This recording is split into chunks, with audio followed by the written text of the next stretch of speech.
Vy jste se snad úplně zbláznil. Umírá sama od sebe, proč bych se měl dobrovolně stát jejím katem? A ještě by mě čekala žaloba od jejího bratra.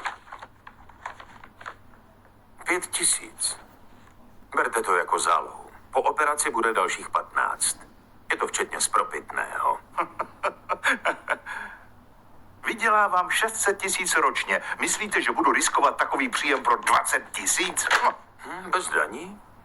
Víte co? Doufám, že vedení vás i Chase vezme a vykopne ty vaše zadky ven zadním vchodem. Bez vám. Nemusím se hádat o těch 15 000, které už nemám. Když to neuděláte, řeknu vaší ženě, že jste spal s celou řadou sester.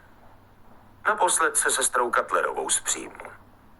Kolik je 600 000 děleno 2? Vánoční večírek. Sestra Cutlerová vám přinesla hot dog. Nepoděkoval jste jí. To se stává jen, když se s někým znáte hodně intimně.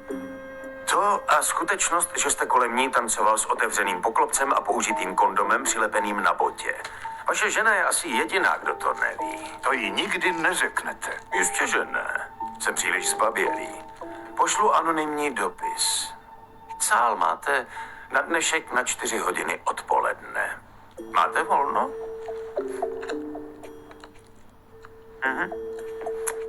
Jo. A mezi námi.